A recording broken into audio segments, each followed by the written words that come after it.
হ্যাঁ, এইদিকে আপনার রিভলভার ঠেকায় গুলি করছে। আমার স্বামী মারা গেছে, ওর বাপ মারা গেছে, বাপকে আর ফিরে দিতে পারবো? আমি জীবনে দিতে পারতাম।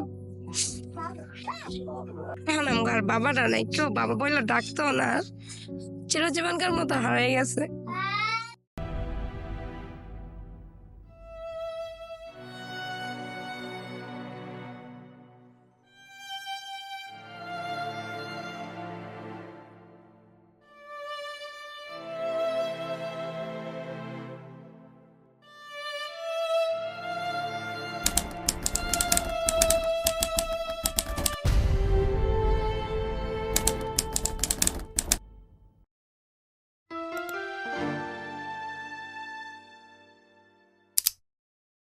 আমার বাবা যখন আন্দোলনে গেছিল তখন আমরা জানতাম না যে আন্দোলনে গেছিল।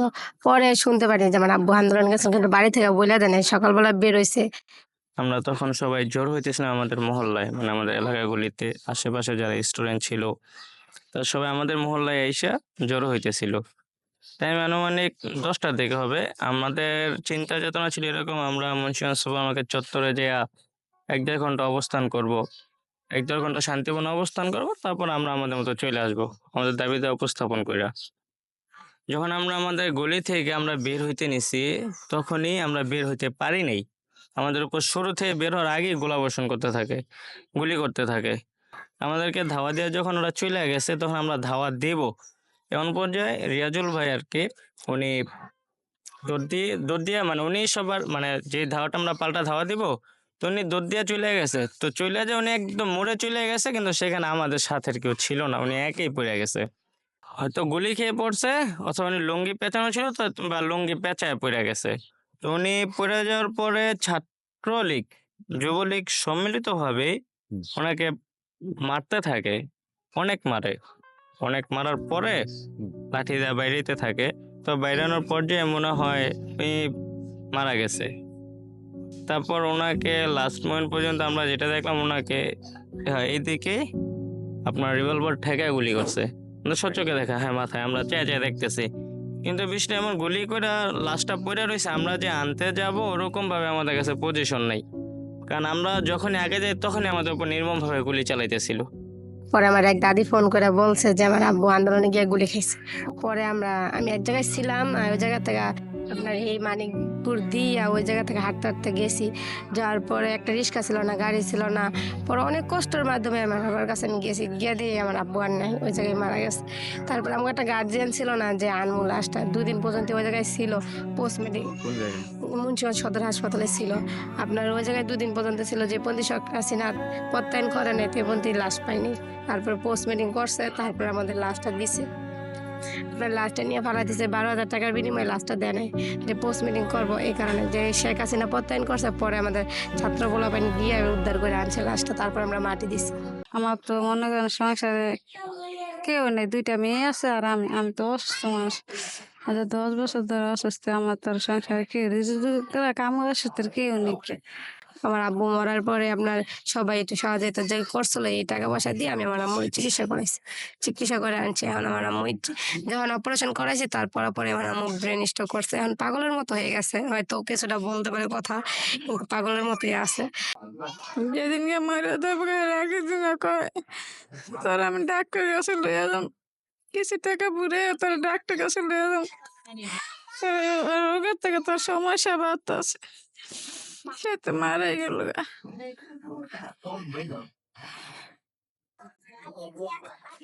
আমার স্বামী মারা গেছে, ওর বাপ মারা গেছে, বাপকে আর ফিরে দিতে পারবো? আমি জীবনে দিতে পারতাম। আমার বাবা ছিল আপনার একজন কলের কাজ করতো, অনেক একটা ভালো মানুষ ছিল, সবার সাথে হাসি খুশি ছিল। সারাদিন বাজে কাজ থেকে আসলো, আপনার যে কোনো মানুষ যদি বলতো যে কাজটা করে দে, সে করে দিত। সে কোনো সময় না করতো না। চা খাইতে বললে সবারই নিয়ে খাইতো। সবাই বলতো যে তোর আব্বু একটা ভালো মানুষ ছিল। কিন্তু আমাদের জীবনকার মতো বাবারা হারাই ফেলছে আন্দোলনে যাওয়ার পরে। আমরা অনেক না করছিলাম, তো আমাকে বলে নাই যে আন্দোলনে যাবো, না বলে চলে গেছে। একটা কিছু প্রয়োজন মনে করলো, যেমন গোসলটা করে এলো, যেটা গামছা চাইলো, কইতো বাবা গামছাটা দাও। এখন আমার বাবাটা নাই, কেউ বাবা বললে ডাকতো না, চিরজীবনকার মতো হারিয়ে গেছে। এই স্মৃতিগুলো আমাদের অনেক মনে পড়ে, যখন খাইতে বই একসাথে আমার বাবা আর আমরা একসাথে খাবার খাইতাম। এটা কিছু দরকার বললে বাবা ছাড়া কথা বলতো না। একটা যে কোনো জিনিস হোক আমরা সব চারজন এক লগে বইয়া বইয়া খাইতাম। এই কথাটি মনে পড়লো অনেক খারাপ লাগে, কান্দো না। আর ছোট মেয়ে তো কান্দি, ছোট মেয়ে তোর বাপের, আবার বাপে তো মায়ের মা কত না বাবাকে ডাক দিত। বাবা আমার কাঁদার থেকে গাইলে কত, বাবা আমার লঙ্গিটা দাও, বাবা আমার গেঞ্জিটা দাও, বাবা ভাত বাইরা দাও, বাবা আমার একটু পায়ে তেল দে দাও। আমার মেয়ে কান্দে আর কয়, মনে তো আমার কেউ বাবা কয় না, মনে তো আমার কেউ বাবা কয় না, বাবা চলে গেছে। তার আমাকে ডাকতেছে না, কেউ নাই, বাবা ডাক দিত সবাই সময়, তার কেউ নাই কে।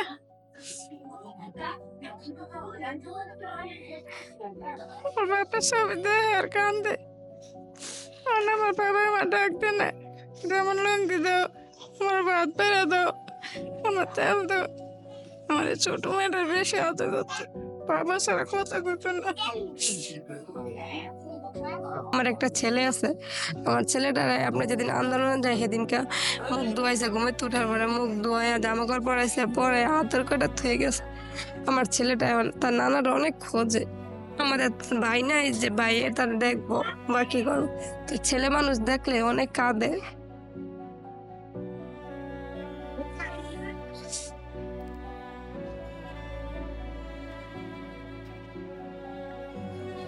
আপনার আমার বাবারা যে মারছে এর যে বিচার হোক, আমরা সরকারের কাছে এটুকুই চাই যে মানুষ দেখলে বলতে পারে যে শহীদ হয়েছে, তারপরে তার বিচার হয়েছে, যে মানুষের এভাবে যে হত্যা না করে, সরকার যে বিচারটা করে।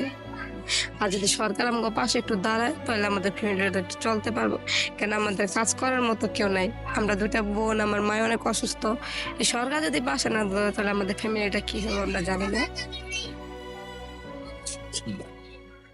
সরকার যদি আমাকে কোনো একটা পথ করে দেয়, ব্যবস্থা করে দেয়, তাহলে আমরা সরকার মামগো, তার কোনো ব্যবস্থা নেই, কাজ কাম করে না, কোনো আমার একটা ছেলে সন্তান নেই, দুইটা মেয়ে আর আমি অসুস্থ।